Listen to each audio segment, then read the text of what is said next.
As if travelling 5,500 miles to London for the Queen's Platinum Jubilee wasn't a daunting enough prospect for Thomas Markle, I hear the Duchess of Sussex's father was due to stay with Lady Colin Campbell. Lady Colin, 72, who was criticised for her overbearing behaviour and caustic put-downs when she competed on I'm a Celebrity, had generously offered to put up Mr Markle, 77, at her West Sussex stately home, Castle Goring, which she bought for £700,000 in 2013. He won't now be coming after he was rushed to hospital in California earlier this week, suffering a suspected stroke. She had made plans for Mr Markle, one of the royal biographer's friends tells. She'd hired him a dinner jacket and was taking him to Royal Ascot. And she'd organised a black tie dinner, so he could meet lots of interesting people. The former Georgie's Iety, who has her title thanks to a year-long marriage to the Duke of Argyll's younger son, Lord Colin Campbell in 1973,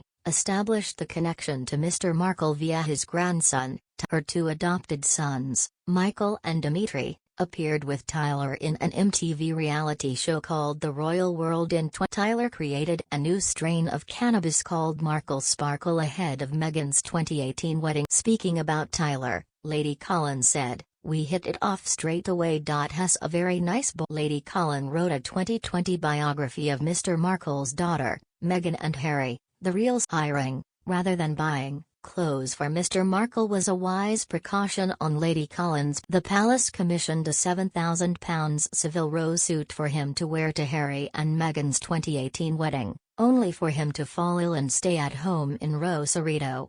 Roly-poly racing PR man Jono Spence was later spotted parading around Royal Ascot after also snapping up Thomas' extra garments, including a summer suit and 3 shirts. Spence told me, "They were half price and Terry's a bit of room for on your bike." Harry rides out with old pal radiating contentment with his new life in a California mansion. Prince Harry recently remarked that home for me now is, for the time being, though happy to cut ties with family and old friends back in Britain. Harry this week welcomed an old chum to Montecito, Charlie Vance Straubenzie, a pal since both were at Ludgrove Prep. Now an investment banker, Vance Straubenzie was an usher at Harry and Meghan's spectacular 2018 wedding at Windsor, while Harry was best man a few months later, when Vance Straubenzie married the enchanting Daisy Jenks. The enduring bond between them is, though, perhaps best expressed by the fact, never publicly confirmed but accepted in court circles, that Harry appointed Vance Straubenzie as one of his son Archie's godfathers. Prince Charles loves acquiring new houses, so he may not be able to resist snapping up this one. I hear his next-door neighbour at Highgrove,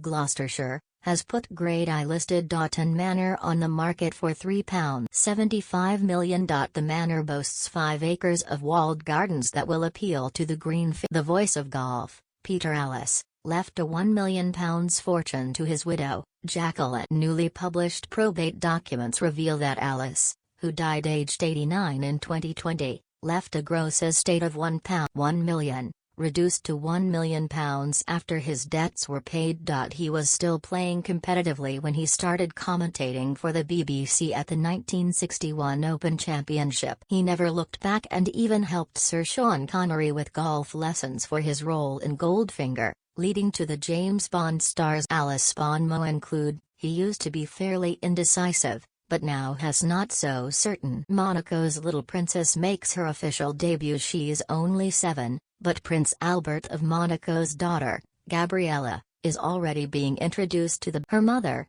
former Olympic swimmer Princess Charlene, took her to the Monte Carlo Fashion Awards while Albert took her twin, Jacques, to a charity football. "I loved every moment preparing my princess for her first official event," said Charlene, 44, who broke her silence about her grueling recent health battle. "My state of health is still fragile and I don't want to go too fast. The path has been long, difficult and..." Michelin-starred chef Angela Hartnett admits she once ended a date with a man after his restaurant order appalled her. "I was taken to a pizza place on a date and they put pineapple on. I never went out with him again after that," says Hartnett, 53, who's known for her tasting menus at £115. You've got to have your standards.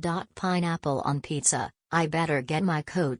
She's now married to the French house head chef. Madge is a big noise at the fashion show. Here's a blast from the past. Madonna turned up at a graduate fashion show in London carrying what appeared to be a 1980s style gift, but on closer inspection, it turned out to be a £1,500 hold all designed by Shane Gonzalez for Midnight Studios. Madonna, 63, was a surprise guest at the show held at Central St. Martin's College of Art and Design. She once said, "It's quite foolish for me or anyone else to start thinking I am going to start making conventional choices.